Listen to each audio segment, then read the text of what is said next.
Best varicose veins చికిత్సనే పొందండి. నొప్పి లేని చికిత్స కోసం సంప్రదించండి ఎబిస్ హాస్పిటల్. అమ్మ నమస్తే. నమస్తే అమ్మా. అమ్మ, ఇంట్లో దీపం కొబ్బరి నూనెతో పెట్టొచ్చా? పెడితే ఎలాంటి ఫలితాలు ఉంటాయి? నూనె అంటే అర్థం ఏమిటి? నువ్వుల నుండి తీసినటువంటి ద్రవము. అంటే నూనె అంటే అర్థం ఏమిటి? నువ్వుల నూనె మాత్రమే కదా. అందుకని దీపం నూనెతో పెట్టమంటే పూర్వకాలం నువ్వుల నూనెతోనే పెట్టేవారు. అయితే దేవుడి దగ్గర పెట్టేటప్పుడు కార్తీక మాసంలోనూ ప్రత్యేక సందర్భాల్లోనూ, కార్తీక మాసంలో కూడా కొన్ని చోట్లే, మిగిలినప్పుడు కాదు, ఆవు నీతితో పెట్టేవారు, శుభప్రదం అని చెప్పి. ఇప్పుడు మనకి స్వచ్ఛమైన ఆవు నెయ్యి ఎక్కడ దొరుకుతుంది? అవును, ఇబ్బంది అవుతుంది కదా. దానికన్నా నువ్వుల నూనె మంచిది. నువ్వుల నూనెతో గనక దీపం పెట్టినట్టయితే మంచి నువ్వు పప్పు నూనె కాక నువ్వులతో చేసిన నూనె, అంటే నల్ల నువ్వులతో చేసినటువంటి నూనె, పొట్టు తీయని నువ్వులతో చేసినటువంటి నూనె, దానితో గనక దీపం పెట్టినట్టయితే దాని నుండి వెలువడేటటువంటి పొగ చాలా ఆరోగ్యకరంగా ఉంటుంది. ఓకే. దగ్గరగా కూర్చుని ఒక అరగంట అటువంటి దీపం పెట్టి ఆ నూనె గనక పీలుస్తూ ఉన్నట్టయితే కొలెస్ట్రాల్ కూడా తగ్గుతుంది అని వైద్యులు చెప్పేటటువంటి మాట. అంటే ఇంట్లో అట్లాంటి దీపం పెడితే అసలు ఉన్న వాళ్ళకి తగ్గుతుంది, లేని వాళ్ళకి రాకుండానే ఉంటుందేమో. ఇంట్లో నువ్వుల నూనెతో దీపం పెడితే బాగుంది. నువ్వుల నూనె మాకు దొరకలేదు. దొరకనప్పుడు రెండవ ఆప్షన్ కొబ్బరి నూనె. ఈ కొబ్బరి నూనెతో దీపం గనక పెట్టినట్టయితే లక్ష్మీదేవి చాలా సంతోషిస్తుంది, ఆవిడికి ప్రీతిపాత్ర అంట. నువ్వుల కన్నా ఆవిడ కొబ్బరి నూనెతో పెడితే లక్ష్మికి సంతోషమని. అందుకని కొంతమంది శుక్రవారం నాడు నువ్వుల నూనెతో కాకుండా కొబ్బరి నూనెతో దీపం పెడుతూ ఉంటారు, ఎందుకంటే అమ్మవారికి ఇష్టం కాబట్టి, మాకు శుభం కలుగుతుంది అనే ఉద్దేశంతో. కాకపోతే గుర్తుంచుకోండి, ప్రధానంగా ఈ రెండూ కాక మిగిలిన ఏ నూనెలు పెద్దగా మంచివి కాదు.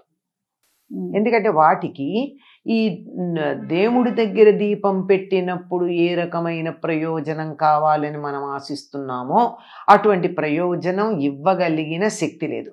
ఓకే. కానీ నాకు ఇవాళ ఇంట్లో నువ్వుల నూనె అయిపోయింది, శనివారం, నేను ఇప్పుడు ఎక్కడికి వెళ్ళి కొనే పరిస్థితి కాదు, కానీ దీపం పెట్టడం మానలేను నేను. అలాంటప్పుడు ఏ నూనె ఉంటే ఆ నూనెతో పెట్టచ్చు. ఎప్పుడు? ఇది అలా మరీ అత్యవసరమైనప్పుడు మాత్రమే. మన ధర్మశాస్త్రాలు ఏవి కూడానమ్మా ఇది ఇట్లా చేయకపోతే నరకానికి వెళ్ళిపోతాయని చెప్పల. మనిషి వీలును బట్టి, సౌకర్యాన్ని బట్టి ఎన్ని రకాల ఆప్షన్స్ ఇస్తారో. ఆవు నెయ్యి శ్రేష్టం, అది దేశీయమైన ఆవు నెయ్యి. కిలో 5,000 6,000 పెట్టి ఎవరు కొంటారమ్మా దేవుడి దగ్గర దీపం పెట్టడానికి? లేరు. సరే, లేదు అంటే నువ్వుల నూనె, అది కూడా గానుగ దగ్గరికి వెళ్ళి తెచ్చుకుంటే మంచిది దొరుకుతోంది. లేకపోతే పామాయిల్ అంటారు, పామాయిల్ తెచ్చి దాంట్లో నువ్వులు దంచినటువంటి నువ్వులు ఒక బట్టలో మూట కట్టి ఈ నూనెలో ఆ బట్టల మూట పడేస్తారు, ఇంత మూట. దానికి ఆ నువ్వులకు ఉండేటటువంటి ఆ రంగు, వాసన నూనెకు వస్తుంది. అది నువ్వుల నూనె అనే పేరుతో మనకు అమ్ముతున్నారు. అదే చూస్తున్నాం మార్కెట్లో మనం, అదే చూస్తాం ఎక్కువ మంది. కానీ ఏదో కారణంగా దొరకలేదు అనుకోండి, కొనడానికి వీల్లేదు, కొనలేని పరిస్థితి వచ్చింది. అటువంటప్పుడు నెక్స్ట్ ఆప్షన్ ఏమిటి? ఎన్ని ఆప్షన్స్ ఇచ్చిందో మన సంప్రదాయం మనకి. అలాంటప్పుడు ఏ నూనె ఉంటే ఆ నూనెతో చెయ్యండి, కానీ వేప నూనె, ఇప్ప నూనె ఇట్లాంటి వాటితో మాత్రం. బాదం నూనె చాలా ఖరీదు, ఎందుకు పెడతారు? ఎవరో పెట్టరు. అమ్మో, చాలా ఖరీదు కాదు.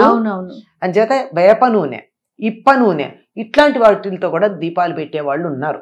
పైగా చెప్తారు కూడా, ఈ ఏదో ఫలానా ప్రయోజనం కావాలి అంటే 3 రంగుల ఒత్తులు వేసి దాది వేప నూనెలో వేసి ఏదో 3 రకాల నూనెలు కలిపి, అది ఇప్ప నూనె, ఆమదం, ఇంకా చాలా ఉన్నాయి. తర్వాత ఆవ నూనె, ఇట్లాంటివన్నీ ఏవో కాంబినేషన్స్ చెప్తారు. ఇవన్నీ దేనికంటే వామాచారాల్లో కొన్ని, తర్వాత క్షుద్ర పూజల్లో కొన్ని, ఒక ప్రత్యేకమైనటువంటి ప్రయోజనాన్ని ఆశించి ఒక రూపంలో ఉన్నటువంటి దేవతామూర్తిని అర్చించే సందర్భంలో కొన్ని వాడతారు తప్ప మన వంటి గృహస్థులు సీదాసాదాగా జీవితం గడిపేవారు మనకు అటువంటి తీవ్రమైనటువంటి పనులు చేసే లక్షణం లేని వాళ్ళం కదా మనమంతా అవునమ్మా అని అనుకుంటున్నాను నేను, మనం అందరం అదే అని. అంతే. అలాంటి మనం అటువంటి వాటి జోలికి వెళ్ళకూడదు. ఎవరన్నా చేస్తే ప్రత్యేకంగా అలాంటివి చేసేవాళ్ళు ఉంటే వాళ్ళు చేస్తారు, మన ఇళ్లల్లో మనం అవి వాడే పని లేదు. అయితే ఉత్తర దేశంలో సర్సోంగా తేల్ అంటే ఆవ నూనె, ఆవ నూనె వాడతారు, అక్కడ వాడతారు కనుక అక్కడ తప్పులేదు. ఎందుకంటే నువ్వుల పంట కన్నా అక్కడ అది బాగా ప్రధానం, ఆహారంలో కూడా అదే వాడతారు కదా ఆవ నూనె. అవునవును. అంచేత అది కూడా పర్వాలేదు అక్కడ ప్రాంతానికి సంబంధించి. మన వరకు మన దగ్గరికి మాత్రం వాడవలసింది నువ్వుల నూనె, లేని పక్షంలో కొబ్బరి నూనె. అది లేదు నాకు ఇవాళ ఇంట్లో దీపం పెట్టాలన్నటువంటి పరిస్థితి ఉంది, పెట్టకుండా ఉండలేను అంటే మనం వాడేటటువంటి మామూలు ఏదో పల్లి నూనె ఏదో ఉందో ఆ పూటకి మాత్రం వాడచ్చు. ఈ ఏదో ఫలానా ప్రయోజనం కావాలి అంటే 3 రంగుల ఒత్తులు వేసి దాది వేప నూనెలో వేసి ఏదో 3 రకాల నూనెలు కలిపి, అది ఇప్ప నూనె, ఆమదం, ఇంకా చాలా ఉన్నాయి, తర్వాత ఆవ నూనె, ఇట్లాంటివన్నీ ఏవో కాంబినేషన్స్ చెప్తారు. ఇవన్నీ దేనికంటే వామాచారాల్లో కొన్ని, తర్వాత క్షుద్ర పూజల్లో కొన్ని, ఒక ప్రత్యేకమైనటువంటి ప్రయోజనాన్ని ఆశించి ఒక రూపంలో ఉన్నటువంటి దేవతామూర్తిని అర్చించే సందర్భంలో కొన్ని వాడతారు తప్ప మన వంటి గృహస్థులు సీదాసాదాగా జీవితం గడిపేవారు మనకు అటువంటి తీవ్రమైనటువంటి పనులు చేసే లక్షణం లేని వాళ్ళం కదా మనమంతా అని అనుకుంటున్నాను నేను, మనం అందరం అదే అని. అంతే. అలాంటి మనం అటువంటి వాటి జోలికి వెళ్ళకూడదు. ఎవరన్నా చేస్తే ప్రత్యేకంగా అలాంటివి చేసేవాళ్ళు ఉంటే వాళ్ళు చేస్తారు, మన ఇళ్లల్లో మనం అవి వాడే పని లేదు. అయితే ఉత్తర దేశంలో సర్సోంగా తేల్ అంటే ఆవ నూనె, ఆవ నూనె వాడతారు, అక్కడ వాడతారు కనుక అక్కడ తప్పులేదు. ఎందుకంటే నువ్వుల పంట కన్నా అక్కడ అది బాగా ప్రధానం, ఆహారంలో కూడా అదే వాడతారు కదా ఆవ నూనె. అవునవును. అంచేత అది కూడా పర్వాలేదు అక్కడ ప్రాంతానికి సంబంధించి. మన వరకు మన దగ్గరికి మాత్రం వాడవలసింది నువ్వుల నూనె, లేని పక్షంలో కొబ్బరి నూనె.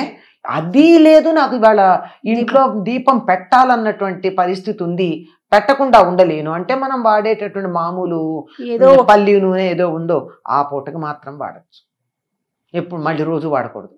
ఓ అది రైట్ అమ్మా, నమస్తే.